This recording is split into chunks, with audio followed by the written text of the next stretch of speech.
boleh nggak kita nggak bersabar? Boleh aja sakarepmu. Kita yakin kita ngaji apa segala tuh harapan kita ke siapa coba waktu itu? Dia sembuh kan? Dia balik lagi? Enggak, kata Allah belum tentu. Kamu tuh cuma disuruh ngisi yang namanya proses ini. Kamu tuh nggak disuruh nentuin hasil.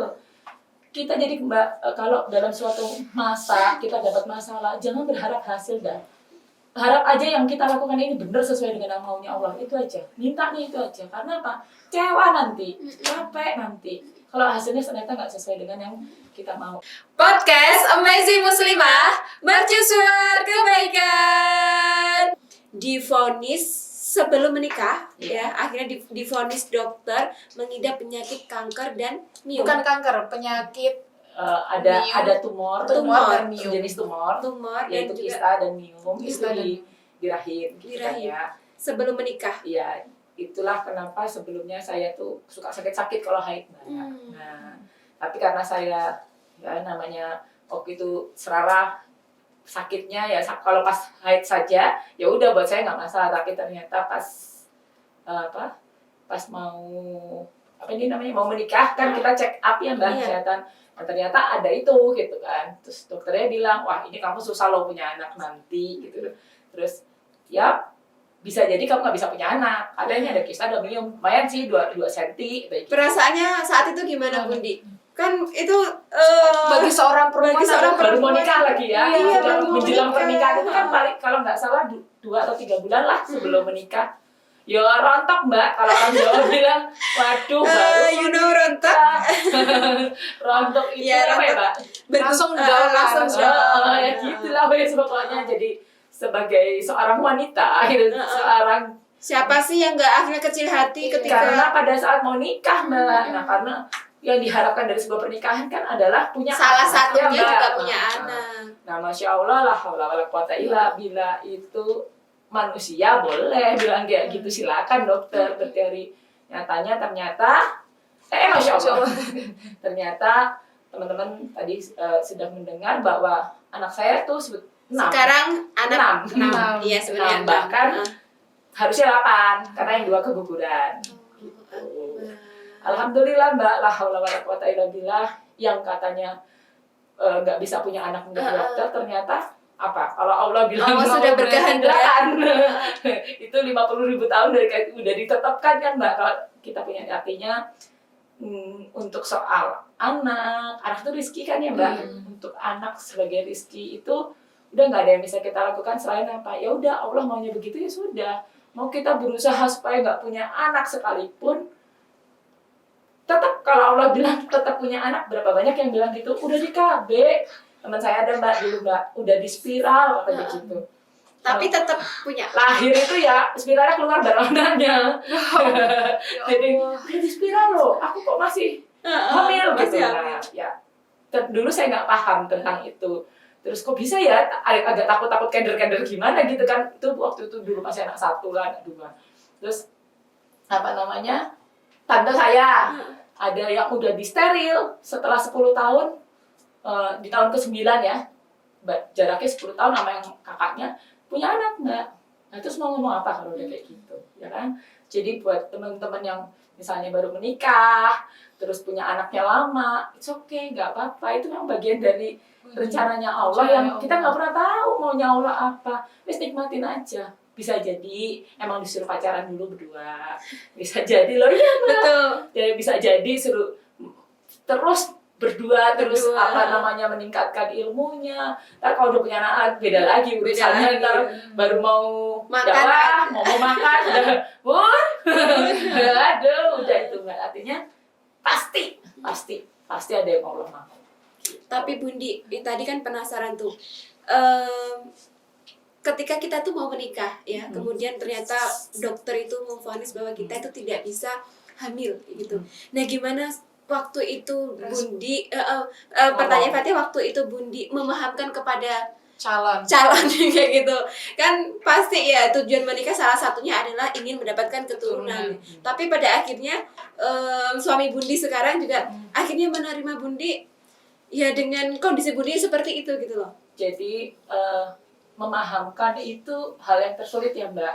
Karena apa sih yang ya itu tadi, apa sih yang diminta orang kecuali menikah itu kecuali meneruskan keturunan, dan itu sebuah naluri yang memang Allah ternyata setelah saya belajar sekarang itu adalah gorizoh yang nggak bisa dipungkiri gitu loh, bahwa kita harus meneruskan keturunan. Nah, saya mungkin ngomongnya, mohon maaf ya Mbak, waktu itu belum berilmu, harusnya memang diungkapkan sebelum menikah. Saya mengungkapkannya setelah menikah. Jadi memang nggak ada rasa apa, takut kehilangan ya Mbak, pasti takut kehilangan. Jadi saya sampaikannya itu setelah menikah. Setelah menikah. Nggak lama sih, ada kayak 3 minggu lah, pokoknya nggak 3 pekan setelah menikah, nggak lama, cuman memang tidak sebelum menikah. Karena kan siapa yang mau udah menjelang hari H, menjelang terus hari H, ngomong ini, waduh nih maklum waktu itu usia udah 25 Mbak.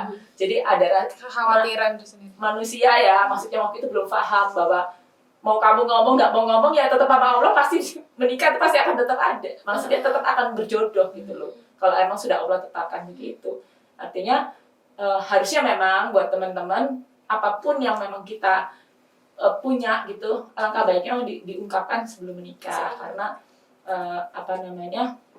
nggak akan merubah kok takdirnya Allah kalau memang itu jodoh kita gitu kan. Bahkan justru itu sebetulnya ujian buat calon suami. Kalau dia mau menerima kita apa adanya gitu kan, dia pasti akan menerimalah segala sesuatu yang terkait kita gitu.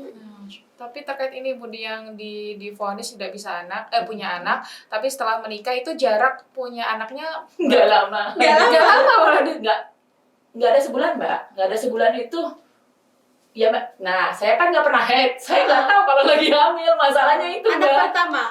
Ya anak pertama. Nggak tahu kalau sedang kondisi hamil. Mbak, sampai anak ke-6 itu saya nggak pernah tahu kalau lagi hamil. Selalu tahunya saya pasti mungkin beberapa bulan setelah beberapa bulan. sudah 3 atau 4 bulan, sudah perutnya agak gendut gitu. baru sadar. Terus badannya pipinya agak nyempluk. Kalau saya itu kan dulu garing kering kerontangnya Mbak, terus gitu. Berarti sebelumnya memang Bundi ini memang jarang haid gitu atau seperti Nggak pernah haid malah Mbak. Jadi sebelum menikah saya tuh nggak pernah haid, jarang haid ya. Iya. Berapa bulan bisa 3 atau 6 bulan gitu ya. Suka-sukalah kapan datangnya. Sampai kadang lupa gitu haid gitu kan.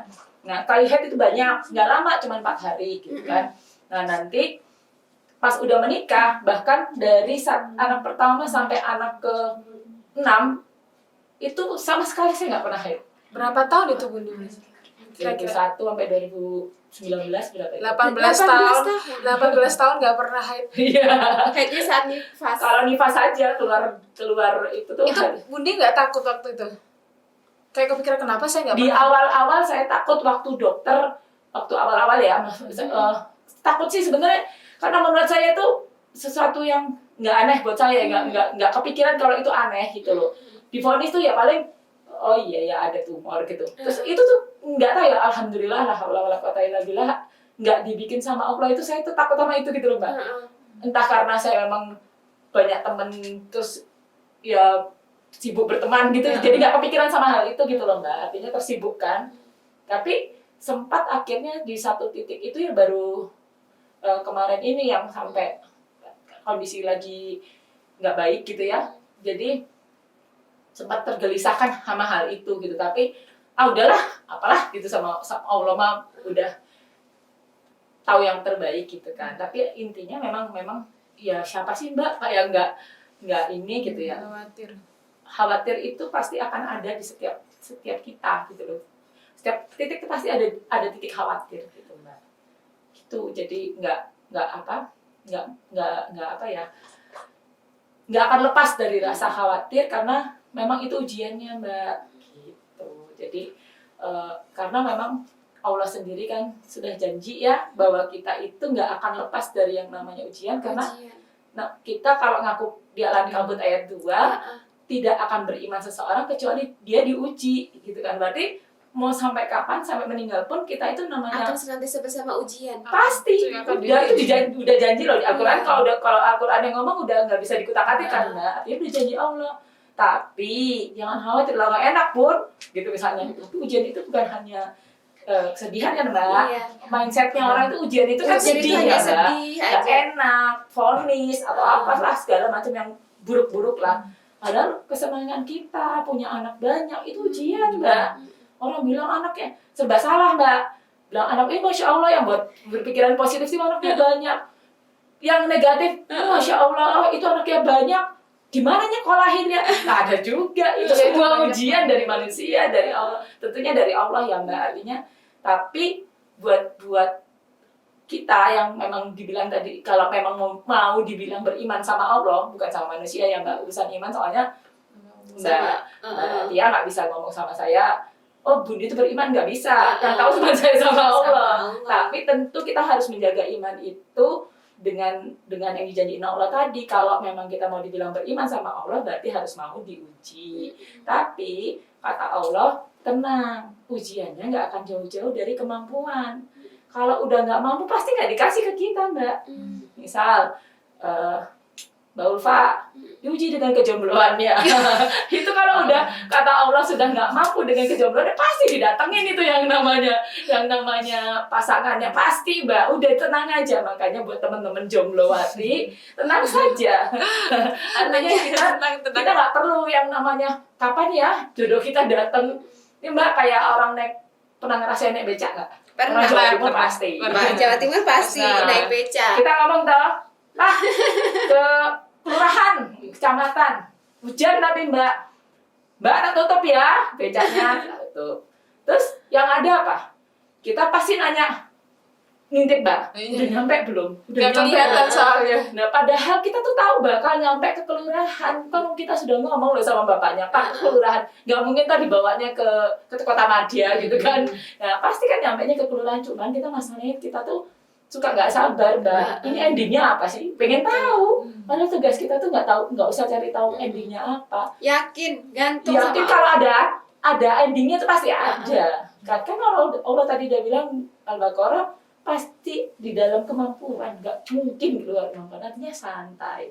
Ya kayak Mbak Ulfa, Mbak, ini tak kasih resep. Ini pasti bisa kok kamu. Ini tak kasih tahu. Udah tak kasih tahu. Pasti jadi kok. Kalau udah diomong gitu sebenarnya kan kita ayam ya. Ini kita enggak, ini jadinya kayak gimana ya? Ngembang enggak ya? Kan begitu. Kita tuh selalu berfokus kepada hasil, Mbak. Padahal nggak perlu, kata Allah.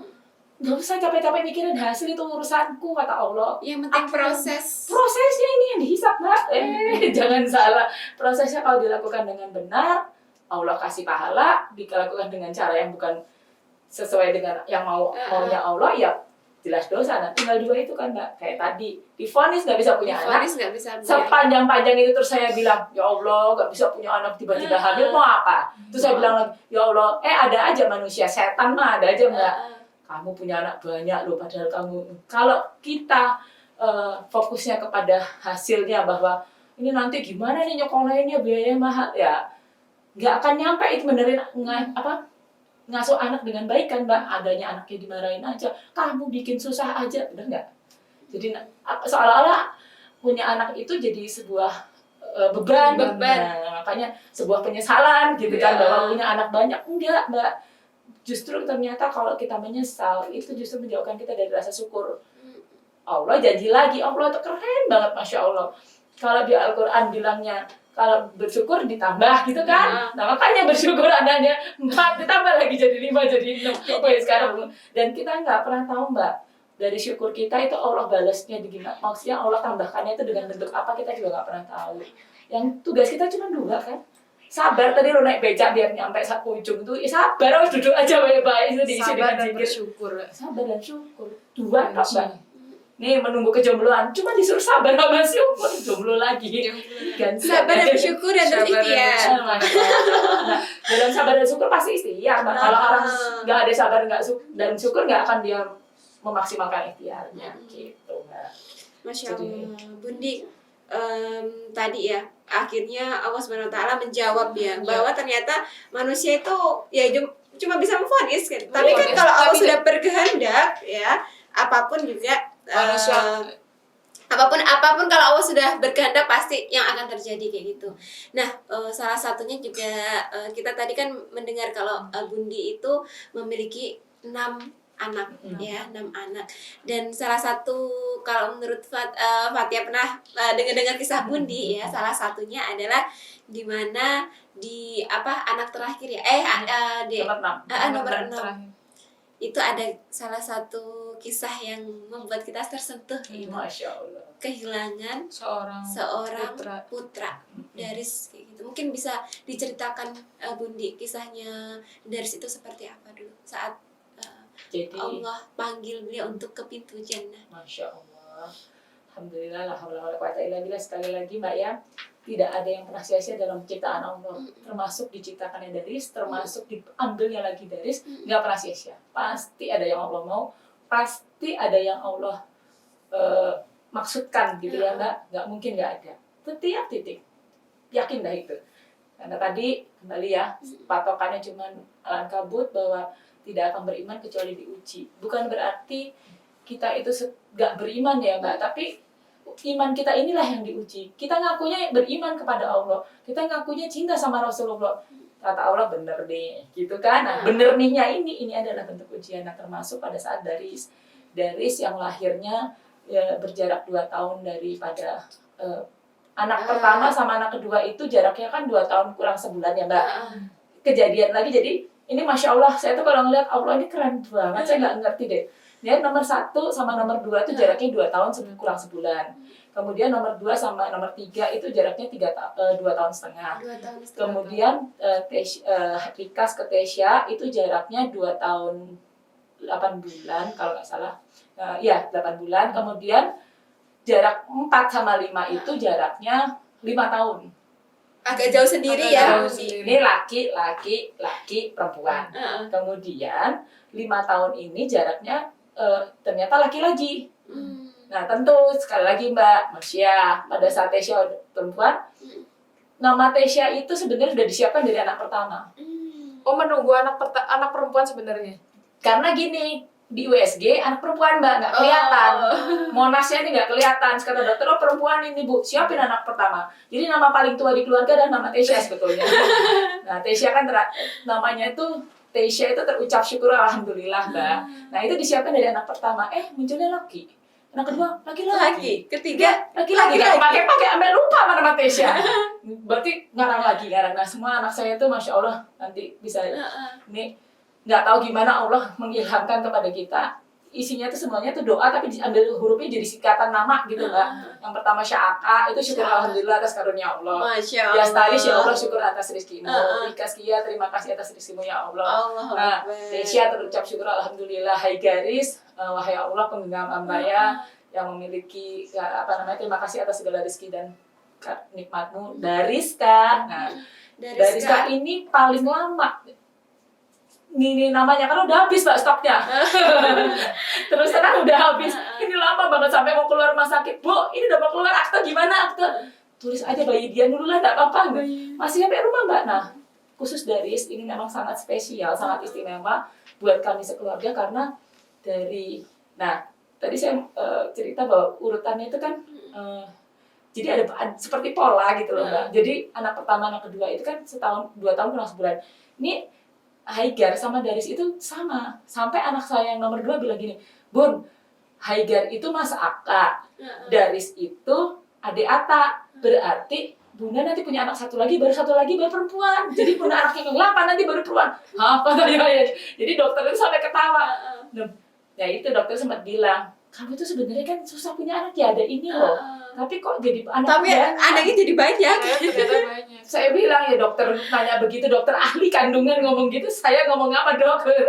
Ya ini nggak bisa Bu, saya udah nggak pakai alat itu gitu ya. Kemudian akhirnya sampai di lahirnya Daris. Kita semua sukacita walaupun usia saya waktu itu udah Daris itu 41 saya Pak. Oh, waktu. Nah 41 itu adalah usia rawan wanita melahirkan Iya, Pak. benar. Hamilnya kan di usia 40. Nah, dokter udah bilang, Bu, usia 40 loh ini bisa. Pasti biasanya itu ada di USG Mbak dibilang hidungnya itu nggak ada tulang hidungnya. Bu, mohon maaf. itu juga ya. yang Darisnya. Daris. Terus nggak ada hidungnya, maksudnya nggak ada Nggak tulang ada tulang hidungnya. hidung. Biasanya kata gitu, mohon maaf ya Bu, di keluarga ada nggak? Mohon maaf ya Mbak. Ada nggak yang apa sih? Down syndrome. Ini biasanya ciri-ciri anak Down syndrome kayak gitu. Saya udah matek Mbak. Astagfirullah la haula wala quwata illa billah. Itu dari awal aja udah matek gitu kan. Dah Tapi apa namanya itu USG 4 dimensi lagi, 4 dimensi itu kan detail sekali, jelas wajahnya. Ini ya Bu, ini nggak ada di sininya, tapi mudah-mudahan sih nggak apa-apa. Tapi karena ini usia ibu 40 tahun, lagi-lagi manusia boleh bicara, lahir cakep, ganteng, sehat, sampai dicek semuanya saking kita takut, bukan takut apa, dengar waspada dari dokter itu. Bagus semua Bu keadaannya, telinganya apa semuanya bagus sempurna katanya. Alhamdulillah udah lega semuanya. Nggak ada tanda-tanda DS dok, nggak ada. Tapi kita lihat nanti ya. Benar Mbak? Sampai di usia setahun, 2 tahun itu beda banget dari kakak-kakaknya. Karena satu dari makan aja dia sudah nggak pernah milih. Padahal kakak-kakaknya itu ada aja yang nggak suka sayur, nggak suka buah, nggak suka ini. Bayangin Mbak, anak 6 kalau masak, yang satu bilang nggak suka ini, nggak suka pedes, nggak suka itu. Bayangkan saja kita dengan segala requestnya kita si jungkir balik nggak karuan lah. Tapi ya alhamdulillah sama Allah dibikin tenang. Walaupun saya waktu itu belum paham ya Mbak. Capek sih Mbak, nggak pernah bisa keluar karena keluar tuh harus ajak anak. Repot dari pagi. Karena apa? Jungkir balik karena pede bersihin sana, kotor di sana. Nah artinya ya itulah bagian kita sebenarnya. Tapi ya alhamdulillah, la haula wala quwata illa billah, sampai dari usia 2 tahun. 2 tahun. Sebelum 2 tahun. Setahun setengah aja dia itu ngomong belum bisa, Mbak. Kembali deg-degan. Apa iya bener ini? Kalau anak belum bisa ngomong, itu kan berarti ada tanda-tanda sesuatu. Karena note-nya itu saya usia 40 tahun kemarin melahirkan, 41 tahun melahirkan. Udah, enggak lah Bun, kata ayahnya gitu. Udah berlalu ya. Udah gitu kemudian sampai 2 tahun belum bisa ngomong. Sama sekali atau Sudah, tapi nggak wajar. Nggak wajar usia 2 tahun. Masih paling apa pedes gitu-gitu. Enggak, gitu. Berarti ya dulu juga divonis nggak bisa berbicara. Iya, susah kan. Nah, sama si anak kedua juga gitu. Jadi sama persis sama anak kedua. Anak kedua itu umur 2 tahun 3 bulan itu terecol ngomongnya. Bedanya dari 2 tahun 3 bulan dia dari berpulang gitu kan. Nah, makanya anak kedua itu sayang banget sama ini.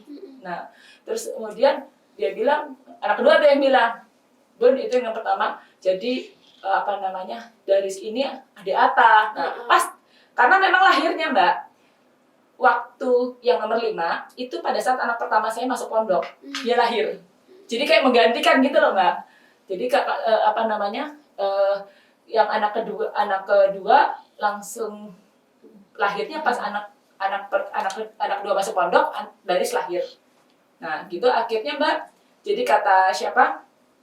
Kata mereka, Bun, di rumah itu formasinya tetap harus 4.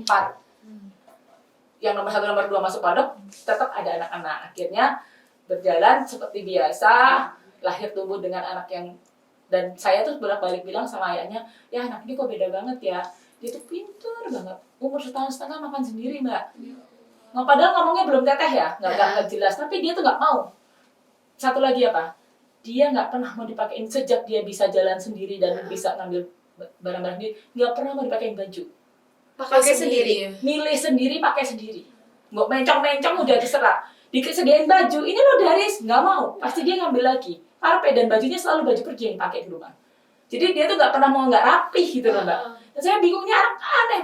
Beda banget sih ya, bolak-balik ngomong beda banget ya, beda banget. Ternyata ya memang beda. Sama Allah memang dibikin beda supaya benar-benar sebuah keindahan gitu yang diterima.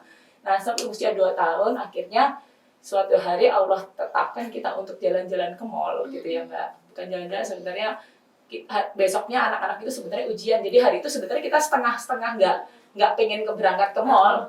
Besok udah sore lagi gitu. Udah kita ke sana, kodoknya dari jatuh dengan secepat kilat. Nah, menjelang jatuh 10 menit sebelum jatuh Mbak. Jadi kita masuk ke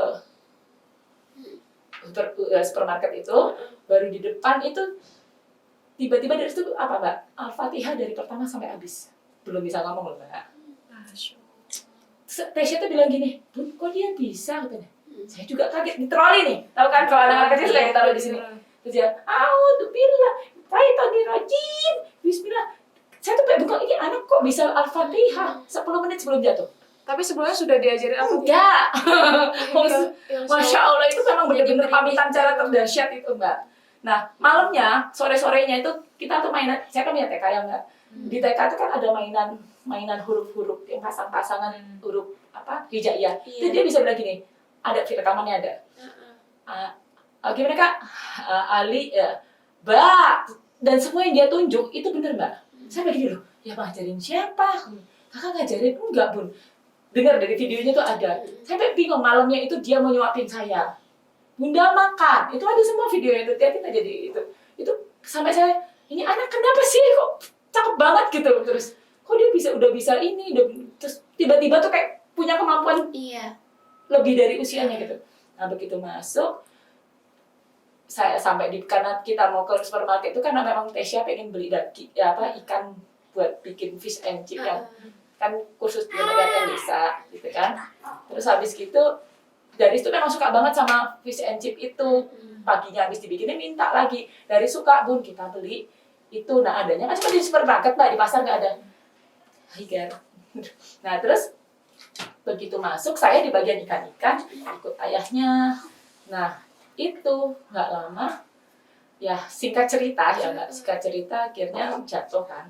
Nah begitu jatuh itu dia minta turun dari yang tadinya di Al-Fatihah itu terus dia turun mau sama ayah. Nah, ayah pergi ke tempat kopi-kopi itu. Nah kemudian balik terus lepas. Nah seketika tuh saya bilang ayah dari lari kan nggak ada 1 menit nggak nyampe 30 detik mungkin. Saya ngomong, ayah Daris dikejar ayahnya nggak lama, kubrak gitu kan. Kayak orang kecekek maksudnya. Terus, suara apaan saya gitu? Saya diem tuh di depan troli gitu kan. Tiba-tiba ayahnya datang bawa Daris dalam keadaan tangan sudah begini. Sambil bilang, ketimpa mesin kopi Bun gitu. Bayangin Mbak, ketimpa mesin kopi kan bayangannya begitu ngeliat Daris begini gitu. Ternyata dia kan kejang. Gini. Itu saya pikir tuh remuk semua badannya. Bawa aku rumah sakit, saya teriak udah kayak orang gila Mbak. Terus sama Tesya nomor 2, saya duduk gitu. Karena Haider sama terus abis gitu duduk di bawah gitu, saya nangis gitu kan. Belum mau terima. Terus suami itu balik lagi, ayo Bun. Terus itu cerita sudah sampai di mana di rumah sakit dan Masya Allah ya Mbak, Allah tuh ngatur. Kenapa jatuhnya di mall yang hadap-hadapan sama rumah sakit? Kenapa gue di rumah aja? Karena lama nanti Mbak. Ke depan kita tuh jalan kaki. Coba ya, Allah tuh kalau udah ngatur tuh set banget. Maksudnya rapih gitu loh. Dan rumah sakit itu adalah rumah sakit yang memang kita memang biasa ke situ. Di rumah sakit itu mulai dari kakek, nenek, semuanya di situ. Jadi akhirnya Alhamdulillah jadi kayak keluarga sendiri. Saya suster-susternya pada kenal. Itu Mbak, Masya Allah.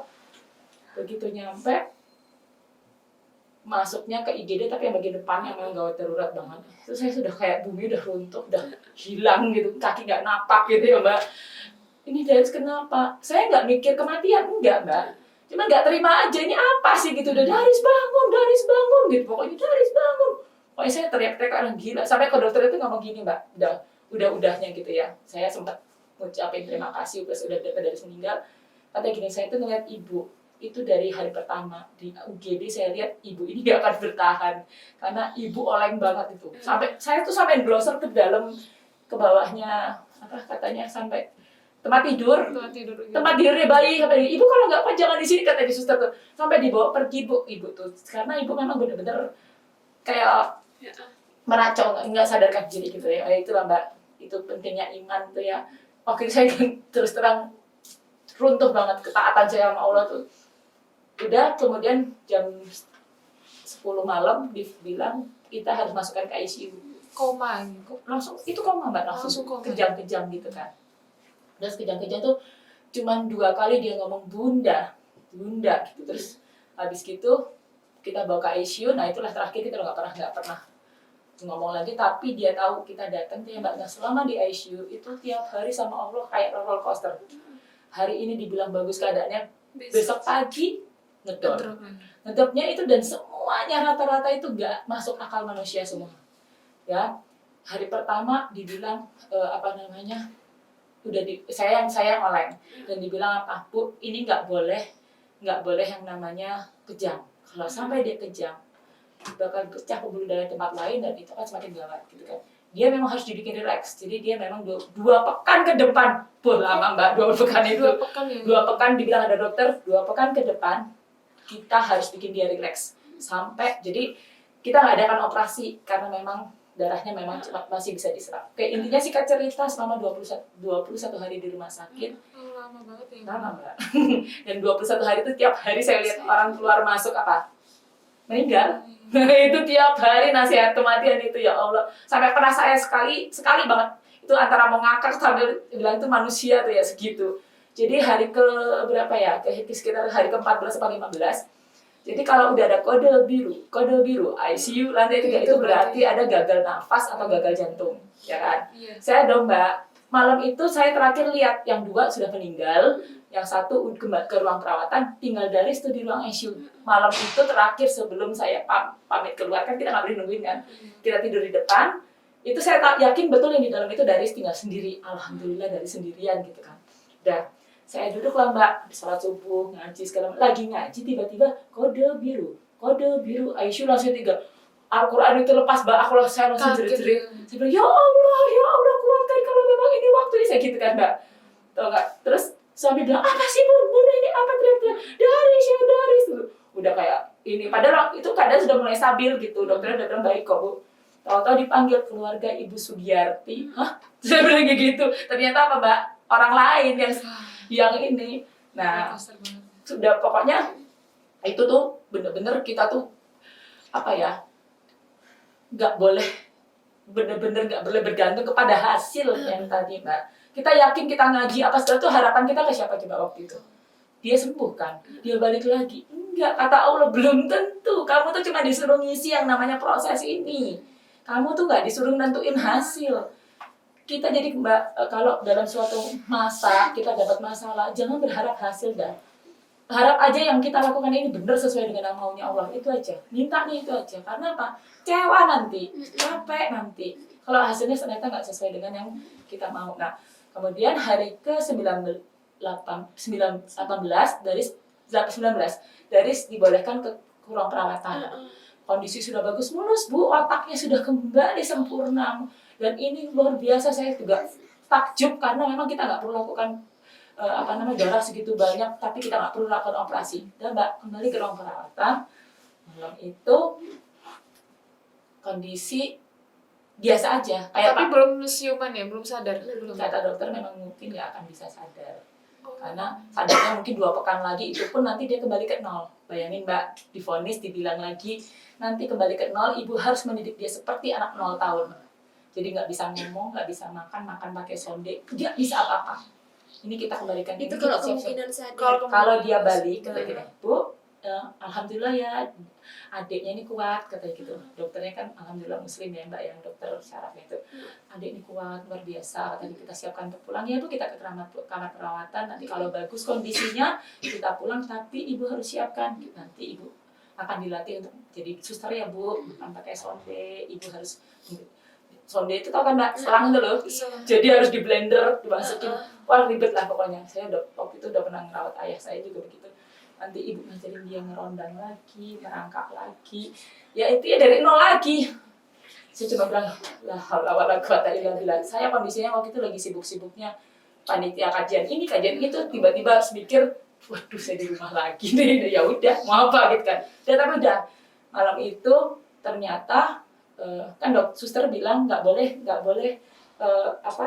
detak jantungnya itu nggak boleh segini sih kan di training nih kita, karena ruang perawatan beda dengan ICU, nggak ada alat yang tit itu nggak ada, jadi kita harus fokus.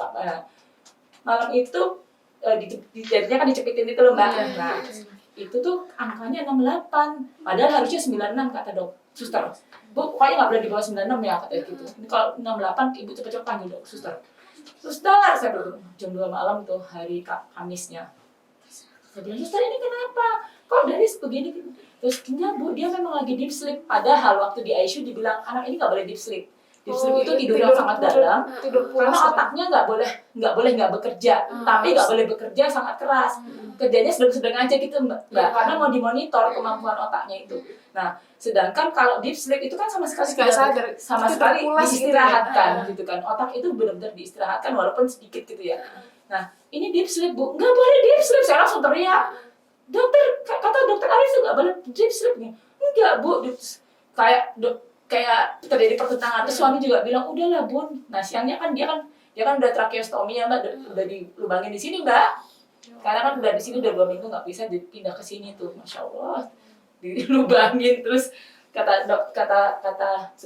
suami, nah kan tadi dia grok terus bun seharian apa ininya apa selainnya banyak disedot terus kan sakit tuh mbak kayaknya kalau disedot. Aduh nggak enak banget dah mbak. Terus kemudian kata suami, udah biarin dia kan mau tidur bun. Dia bilang, enggak ya ini nggak normal. Saya bilang, kita sekali lagi memang ya ibu tuh ya begitu, sama Allah dikarunia memang ikatan luar biasa memang batinnya tuh memang sama Allah dibikin begitu ya. Lari saya mbak ke ICU, suster nggak boleh masuk, saya terobos gitu padahal kan pakai kartu gitu. Pak buka sampai terus dia, ibu kenapa? Alhamdulillahnya itu tadi karena kita sudah lama udah kenal di situ, jadi mereka udah masuk walaupun memang ada prosedur ya mbak. Tapi saya bilang tolong saya butuh sama suster. Pas dibuka, kenapa ibu? Suster ikut saya lantai 6. Terus ikut kan. Oh iya ini nggak boleh kondisi seperti ini. Langsung dilaporkan ini, langsung diteleponin dokter. Saya bilang, dokter tadi pesan kalau kondisinya kayak menurun harus CT scan, nggak mau. Ya ke rumah sakit. Saya ngotot, saya teriak-teriak, pokoknya CT scan sekarang. Akhirnya CT scan ternyata benar mbak. Ada pembuluh darah pecah yang baru. Itu luar biasa dan kali ini harus dioperasi kata dokter. Katanya nggak bisa bu, ini kita harus operasi, karena besar sekali ini. Tadi malam nggak jatuh, sekali lagi mbak. Tadi malam nggak jatuh kan, gitu ya. Enggak, lebih jatuh dari mana? Ini seperti kayak benturan yang lebih kuat dari yang pertama bu. Berarti itu beda tempatnya gitu. Beda tempat tapi beda dikit banget. Cuman kata dokter sekali lagi, ini nggak masuk akal lagi. Yang pertama tadi udah nggak masuk akal. Karena kalau yang pertama itu harus benturannya harus paling tidak ada benjol dikit gitu. Harusnya. Karena otaknya di dalam banget mbak. Jadi otak kita nanti kapan deh kita cerita itu luar biasa. Allah tuh kalau udah nyusul. Tapi ini sekali lagi Allah cuma mau bilang apa? Sakarepku. Mau tak taruh di mana lukanya, sakarepku mau bisa apa? Ahli otak sekalipun nggak bisa apa. Nah kembali ke ini akhirnya yang kedua itu pecah pembuluh darah, akhirnya dioperasi. Sekali lagi dokter bilang itu nggak aneh. Besoknya dan saya yakin malam itu pada saat pecah pembuluh darah itu dari sudah sakaratul maut. Saya yakin mbak. Karena apa? Setelah operasi nafasnya nggak ada. Cuma 1 kali dalam sampai besok paginya. Jadi memang karena bantuan itu kondisinya memburuk sekali mbak. Itu saya udah ya Allah ini kalau memang sudah waktunya sila tolong dikuatkan. Saya tuh cuma bilang sama Allah kuatkan ya Allah. Saya nggak paham agama mbak. Tapi maksudnya saya nggak ngerti. Tapi saya yakin betul bahwa ya udah mau tak cek kali saya gimana. Sekali itu apa? Dipegangin kayak gimana ya kalau ini punyanya Allah. Seketika tuh kayak dibilang kamu mau apa? Mau megangin? Nggak bisa. Ini hakku kata kayak gitu loh mbak. Saya tuh tapi pas ngeliat dari malam itu dia sempat kayak seperti pamit gitu mbak, keluar air mata. Masya Allah tuh anaknya mbak. Dibacain ayat Quran itu. Nah ini kita nggak boleh berpuas diri kepada kita merasa sudah bacain ayat Quran keadaan membaik, bukan. Ini kan bukan karena kamu baca Quran tapi karena Allah memang menetapkan itu dan kamu cuma diminta untuk mengisi proses itu dengan baca Quran. Oke. Kemudian besok paginya kondisi memburuk ya, sudah tinggal kata dokter tinggal 20%. Itu nggak karu-karuan mbak, suhunya itu tiba-tiba naik, tiba-tiba turun dan itu semua pakai alat. Sekali lagi masya Allah itu kalau di ICU itu mbak kita tuh sampai kayak dilihatin Allah ini loh cuma luka segede setengah mili kamu bisa buat apa? Itu alat banyak banget, kabel banyak banget. Kamu tiap pagi tiap hari napas nggak mikir apa? Tiap kayak bahasanya gitu loh mbak, tiap hari kita tarik napas ini tuh mbak. Kalau pakai ventilator itu mbak, itu harus ada 8 poin yang harus dipencet-pencet supaya napasnya stabil. Bu lihat ya bu, ini harus begini, ini angkanya harus segini. 8 poin mbak yang harus diperhatikan supaya napasnya stabil. Kalau enggak salah gagal napas. Mau apa mbak? Kita tiap hari napas mikir nggak kayak gitu. Padahal alatnya itu semalam 8,5 juta. Kita tiap hari napas diminta bayaran sama Allah, nggak ada mbak. Berapa puluh juta, berapa ratus miliar yang harus kita bayar ke Allah. Itu ventilator semalam 8,5 juta mbak. Nah artinya mbak syukur, sekali lagi syukur. Pelajaran dari Daris adalah syukur, nggak jauh-jauh. Nah kemudian divonis 20%, malamnya dokter bilang oke kok, bagus keadaannya, tapi nggak nyampe sejam setengah dokter ruangan itu dokter syaraf ya keluar tuh oke, ini masalah nggak masalah, bagus kok dia hasilnya stabil gitu.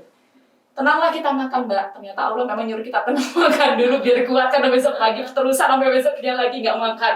Jadi jam 1:30 dipanggil. Ibu, Itu 1:30 Pagi ya? jam 12 malam dokter bilang it's okay. Oh. 1:30 pagi itu dibilang, dokter. Ibu, kondisi adik sudah 10%. Kami tidak bisa berbuat apapun karena sudah disuntikan dopamin sampai 4 tampil, udah nggak bisa lebih lagi. Maksudnya tuh dopamin itu untuk tekanan apa mbak? Itulah pokoknya gitu. Nah itu tuh harus stabil gitu kan mbak. Udah nggak bisa lagi Bu. Jadi kami mohon Ibu untuk mungkin dokter sudah tahu ya tanda-tandanya. Kita ya nggak tahu. Nah suami memang waktu itu langsung, dokter lakukan yang terbaik gitu. Saya nggak mbak, saya lari. Musola tuh itu loh, Allah tuh keren banget mbak. ICU musolanya di sini. Gitu loh. Ada satu gedung itu musolanya di lantai 3 itu gitu loh. Itu keren banget diaturnya tuh begitu. Nah ke musola saya cuma bilang, ya Allah kalau ini memang masanya la ilaha illa anta subhanaka in kuntu minadz dzalimin, aku nggak bisa berbuat apa-apa, kuatkan saja ya Hayyu ya Qayyum. Dan segala sudah saya bilang, tolong kuatkan, aku tahu ini masanya, ini milikmu, aku nggak bisa buat apapun untuk ini gitu. Dan seketika saya kembali, dokter jangan lakukan apapun lagi untuk saya cabut semuanya, saya bilang. Tak kekuatan dari mana mbak ngomong kayak gitu. Dokter langsung narik napas lagi nih. Saya lega kalau ibu udah ngomong itu. Silakan Bu, ibu tenangkan bapak, karena memang suami saya ini mbak. Nah kemudian nggak lama 59, 58, 57, 56 saya lihat banget. Dan waktu di kamar itu sempat saya bilang, Deris, Bunda sudah udah ikhlas kok. Terus dia apa nggak senyum. Pas lagi ayat Al-Quran itu pas bilang fastabiqul khairat, dia tuh senyum mbak. Terus makanya saya bilang, ya Allah, saya bilang saya Bunda ikhlas kena. Terus nggak lama itu. Nah dan terakhir tuh dia gini mbak, makanya ada pecah pembuluh darah itu saya tuh baru mudahnya setelah dia makamin, itu proses sakaratul maut. Dan saya yakin dia meninggal hari Jumat. Karena dibilang waktu itu ventilator, saya cuma tanya, suster ini berapa ininya apa nafas spontannya? Cuma 1 Bu. Dalam hati saya berarti dia udah nggak ada. Jadi nafas spontan itu adalah benar-benar nafas yang diusahakan oleh tubuh kita mbak. Nah kalau biasanya nafas spontannya itu 24 dalam semenit, itu cuma 1 dalam 1 hari. Ya Allah. Berarti udah nggak ada. Iya. Jumat ya nggak ada mbak. Sebetulnya tanggal 1 Februari. Nah kemudian dimakamkan, dan Masya Allah bertubi-tubi Allah kasih pendidikan lagi, nggak berhenti di situ, terus mbak. Jadi memang benar-benar dari situ datang hanya untuk kasih kita pelajaran 2, sabar syukur. Boleh nggak kita nggak bersabar? Boleh aja sakaratmu. Banyak nggak kita yang dari kita yang terus diambil anak itu terus bilang, iya anak bahkan kemarin baru saja tetangga saya itu kehilangan cucunya. Itu lahir mbak, cuma 2 jam terus meninggal. Apa kata tetangga? Ngapain harus dikasih kalau cuma dibohongin sama Allah? Ya Allah. Dan ini nggak cuma 1 yang begini. Dan yang mengalami kayak saya juga pasti lebih banyak ya. Lebih tabah dari saya juga pasti banyak mbak. Karena apa tadi? Allah nggak akan kasih sesuai dengan kemampuan. Tidak akan keluar dari kemampuan. Tinggal sikap kita mau apa. Itu yang dihisap mbak. Betul. Yang dihisap itu apakah kita mau ngomong kayak tadi? Ngapain dikasih kalau hanya dibohongin? Apakah kita mau ngeh bahwa ternyata kalau bayi meninggal di bawah usia balik, dia menjadi tiket ke surga bagi orang tuanya. Kalau orang tuanya belum masuk, itu tuh saya mendengar itu, terus apalagi yang kamu minta? Allah itu ngasihnya bukan lagi setimpal, bahkan nggak ada di otak kita kan mbak. Saya dulu bercita-cita anak saya belum ada yang jadi penghafal Quran. Saya bilang, ya Allah saya pengen dari situ jadi penghafal Quran. Kata Allah nggak cuma penghafal Quran, tenang baik kata gitu. Ya saya bukan kegeeran untuk menjadi tiket ke surga itu. Tugas saya bukan terus, wah udah punya tiket ke surga santai-santai. Enggak mbak, masih panjang ini, masih ngos-ngosan, nggak bisa. Nggak akan ada kata berhenti kecuali kita mati. Yang tadi ujian itu, kalau beriman itu ya sudah mati gitu mbak. Jadi artinya apapun yang kita dikasih, ya sudah, nggak ada yang lainnya kecuali Pak udah jalanin aja. Tentu dengan apa? Dengan panduannya Allah, Al-Quran, As-Sunnah, gitu kan? Ini benar-benar di sini Melty. terbawa suasana ya mbak, terbawa suasana. Tapi luar biasa, beliau ini tegar banget ya mbak ya. Betul, makanya itulah kita undang Bundi Tias ke sini. Mbak saya nggak mau mencatin tiket yang tadi. Tiket yang tadi bilangnya apa? Kamu bisa masuk surga kalau kamu ikhlas. Tiketnya dari situ berlaku. Boarding pass, kalau kita mau naik pesawat kan ada boarding pass mbak. dia udah nungguin di depan pintu surga, tak pakai boarding pass. Ntar sampai di depan sana kalau saya nangis, kata Allah, kata malaikat, ya nggak checklist, nggak sabar, nggak ikhlas. Tapi luar biasa, tau nggak? Kayak hidupnya Bundi ini penuh dengan vonis. Penuh dengan Padahal dari sebenarnya awal kan dari sebelum vonis menikah penyakit, sudah divonis, nggak punya kemudian anak, nggak gitu punya ya. anak. Terus habis itu tadi sebelum Daris lahir divonis lagi. Divonis Down Heeh. syndrome. Sampai akhirnya tadi diuji dengan Daris kayak gitu ya. Semuanya penuh dengan vonis. Itu bukan suatu hal yang mudah ya bagi kita. Tapi malah benar ya Mbak, seorang itu akan diuji sesuai kemampuan gitu. Betul. Karena kita belum tentu Mbak ya bisa menghadapi itu. Dan saya pun belum tentu Mbak bisa dengan ujiannya Mbak. Makanya jangan kita tuh ngintip-ngintip. Punya orang enak ya, dia udah kaya, cantik, udah gitu dapet jodohnya juga ganteng. Enggak, belum tentu kita kalau dapat gitu juga kita mampu. Betul. Tapi tahu nggak Mbak, Ulfa sebelum ini kan sudah diceritain sama teman-teman. Beliau kan tadi beliau cerita di rumah sakit selama 21 hari. Itu bukan biaya yang sedikit loh Mbak. Bukan, Dan ICU itu bukan. apalagi di ICU belum dioperasi. Nah, saya mendapat informasi bahwa beliau ini juga sampai menjual mobil Mbak. Betul. Itu ketika cerita Bundi itu Fatih tuh udah denger Bundi ya. Jadi kita itu bener-bener ya kita itu makanya kayak gitu ya. Sampai beliau ini menjual mobil Mobil, dan masih sempat untuk wakaf Mbak. ini Bundi yang kita garis bawahi. Baru- Saat itu juga kita di Ini untuk inspirasi Bunda. ya Allah Bundi, Masya Allah. Karena menurut saya itu bukan punya saya Mbak. Nah, ini.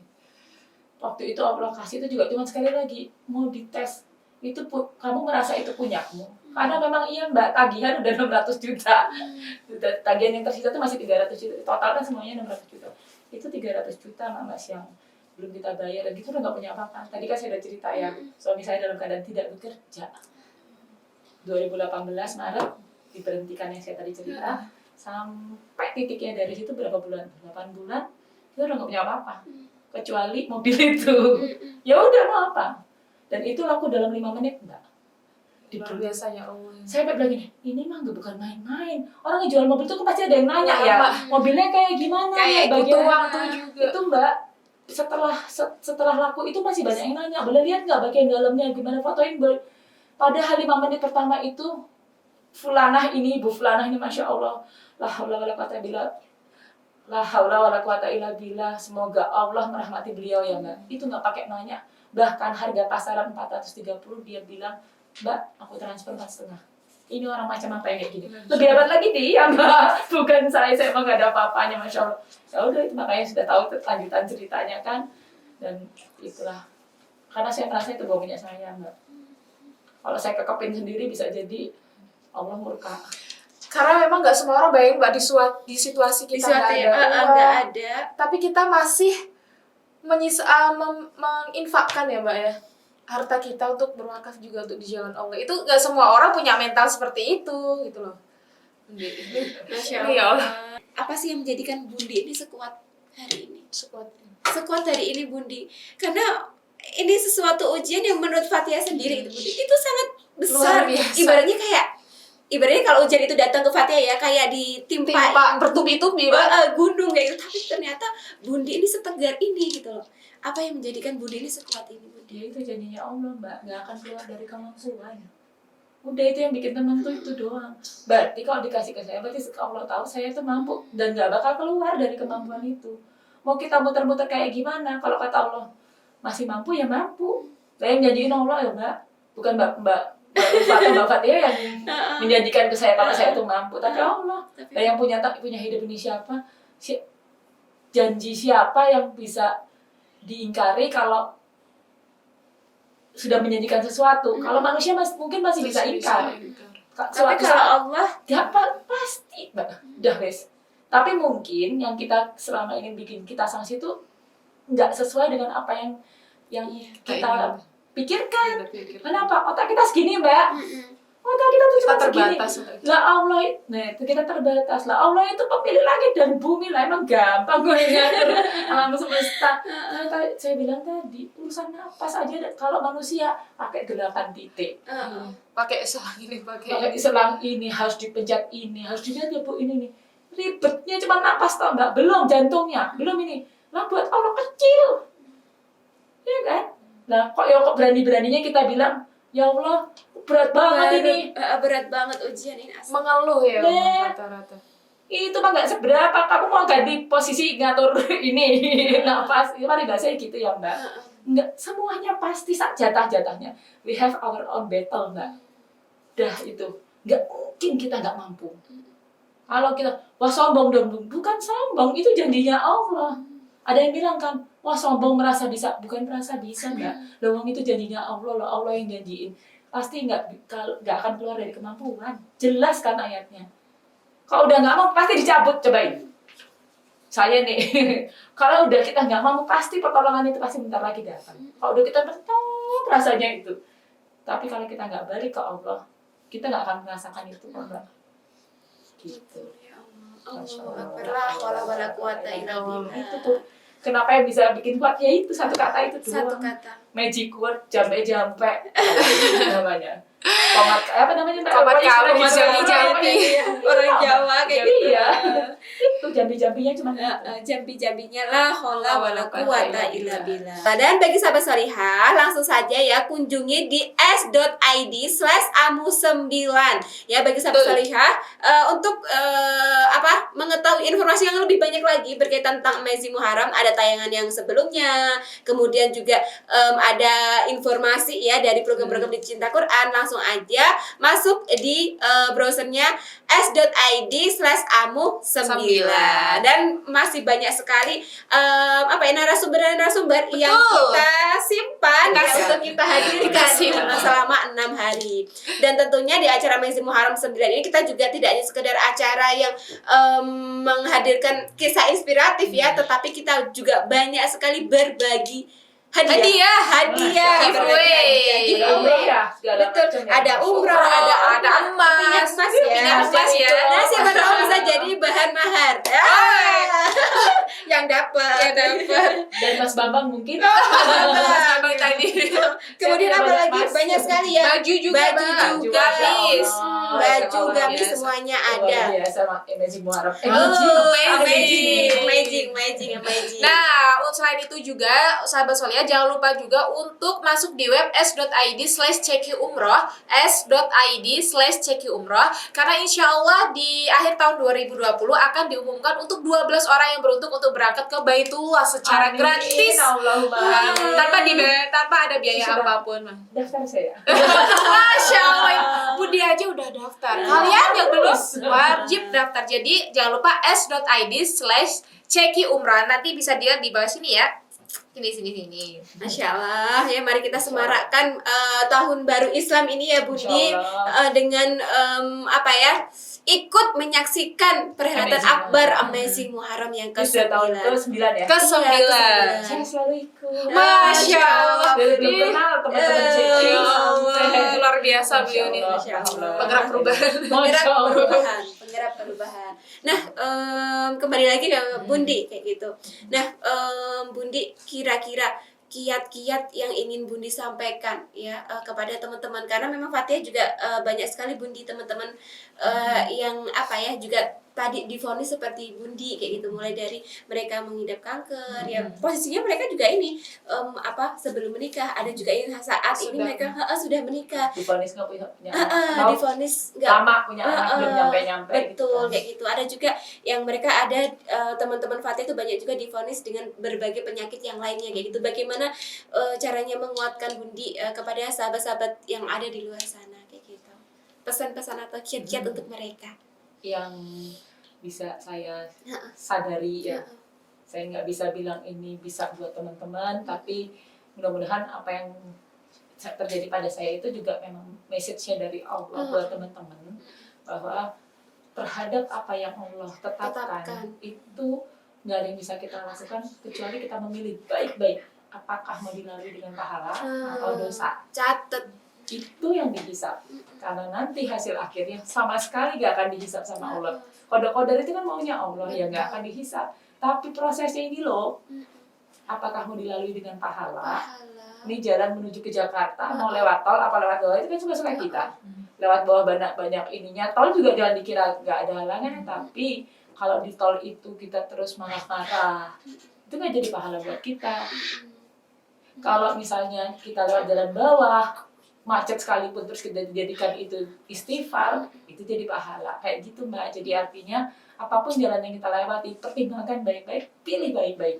Kira-kira mau nyampe ke kecamatan yang tadi, itu mau dilalui dengan pahala apa dosa. Dah, itu aja. Iya. Karena itu yang nanti pada saat berhadapan sama Allah, yang ditanya mau itu, mau ngomong apa, iman segede apa yang mau kita bawa ke Allah. Itu. Jadi kalian dua ketaatan atau dosa kemaksiatan. Iya, cuman juga nggak ada lagi. Jadi kita setiap apapun yang Allah kasih, ya udah jadikan kita itu sebagai peluang untuk kita semakin banyak mendapatkan pahala, tentunya dengan sabar dan bersyukur itu tadi ya Bunda. Betul, dan sekali lagi teman-teman, sering kita dengar bahwa iman lagi turun nih. Bukan imannya yang turun Mbak, ketaatan kita yang turun. Imannya nggak boleh turun. Lah kalau iman turun, berarti kita lepas dong percaya sama Allah. Benar nggak? Betul. Iman lagi turun, berarti kita udah nggak sedang tidak dalam percaya sama Allah. benar. Bukan imannya yang turun. Ketaatan. Iman mah harus tetap bulat, harus ada, harus iman mah harus namanya rukun iman itu kan berarti harus. Jadi iman nggak ada yang turun, tapi iman yang harus bulat, harus ada. Cuman ketaatannya itu bukan dibilang boleh naik turun, itu yang harus kita jaga. Gimana caranya tetap taat?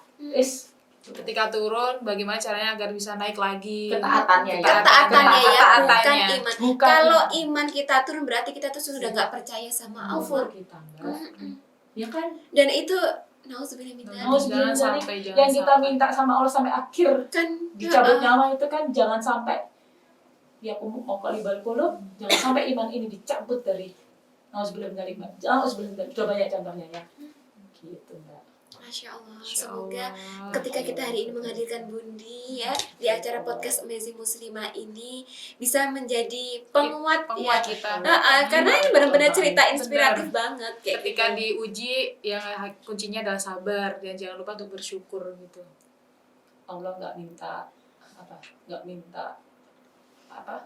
upeti kita apa namanya upeti apa itulah persembahan yang lain kecuali sabar dan syukur. Sabar dan syukur. Sabar dan juga Sabar dan syukur kuncinya itu. Dan jangan pernah meminta untuk kita itu dihilangkan dari yang namanya ujian.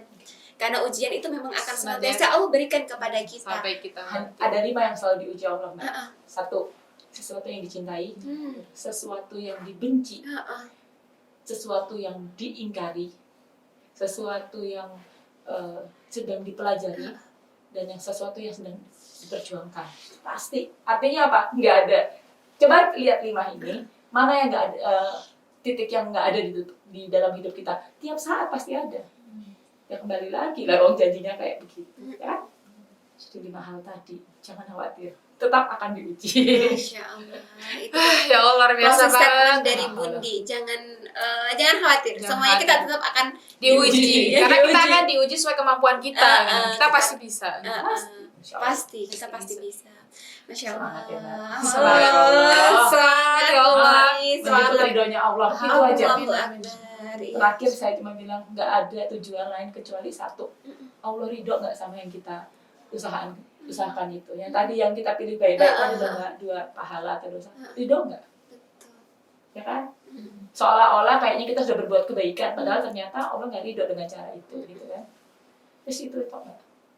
Mencapai Iya, ridho semangat Allah. ya. Semangat. Masya Doa Allah. jazakallah khair. Jazakallah khair, Ya Allah, Budi. atas segala inspirasi, Inspirasi, penguat penguat diri, kemudian penguat keimanan juga tentunya. Reminder diri juga, Mbak. Reminder diri juga. Semoga Allah senantiasa menjadikan teman-teman juga di sini selalu mendapat hidayah, Amin ya rabbal taufik, alamin. rahmatnya, dan Allah jaga iman kita sampai kita nyawa ini sampai di kerongkongan ini, ya kan? Ini tentunya kita juga berdoa ya untuk Bundi, semoga senantiasa dikuatkan, semoga senantiasa diberikan kesehatan oleh Allah Subhanahu wa Ta'ala untuk kebahagiaan juga, untuk terus ketenangan. bisa akhirnya bisa memberikan kisah-kisah inspiratif ya kepada sahabat solihah yang ada di luar sana, dan semoga sahabat solihah di luar sana juga senantiasa diberikan perlindungan terbaik oleh Allah Subhanahu wa Dan semoga kita Ta'ala. kumpul di surga. Amin, amin ya rabbal Amin, ya rabbal alamin. alamin. Tentunya itu cita-cita kita tertinggi ya. Cita-cita Budi. tertinggi, Masya Allah. Masya Allah. Ya, sahabat salihah mau ingetin lagi ya, bagi sahabat salihah yang belum bergabung nih di acara Amazing Muharram yang ke-9, langsung saja gabung di webnya s.id/amuh9 ya. atau bisa langsung lihat informasi Di lengkapnya di bawah ini, di bawah ini, di bawah ini. Nah, masih ada banyak sekali narasumber inspiratif dan ini tidak hanya sekedar di podcast Amazing Muslimah aja gitu, tetapi apalagi kita momentumnya di bulan Muharram ya, kita akan menghadirkan para narasumber inspiratif tidak hanya setataran level nasional tetapi juga internasional. Masya Allah. Dan bagi sahabat Solia yang belum gabung untuk berkesempatan mendapatkan umroh secara gratis, langsung saja masuk di s.id/cekiumrah atau bisa lihat di bawah sini juga. Jangan lupa s.id/cekiumrah, dan insya Allah untuk 12 orang yang beruntung akan berangkat di tahun 2021. Insya Allah. Semoga salah satunya. Amin. Amin ya rabbal alamin ya. Kita ingatkan dulu Mbak, nanti malam tetap ada podcast Amazing People bareng dengan Om Job bersama. Ya. Ya, baik, terima kasih ya Bundi atas pembahasan hari ini. Ya, semoga Allah ridho dengan apa yang sudah kita lakukan hari ini ya, di pagi hari ini ya. Dan Fatia juga minta maaf ya apabila banyak yang tidak berkenan ya di hati teman-teman, Masya Allah.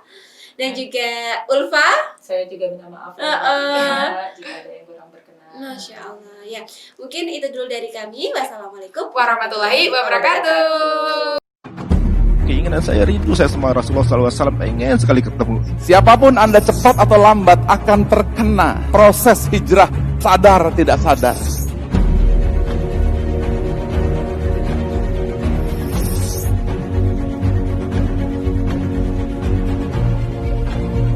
Teman-teman tapi harus berjuang untuk memajukan peradaban Islam. Ada tabiin pulangnya 30 tahun sekali, tapi anaknya itu jadi ulama, namanya Robi'ah Ar-Ra'i. Itu adalah salah satu guru dari Imam Malik.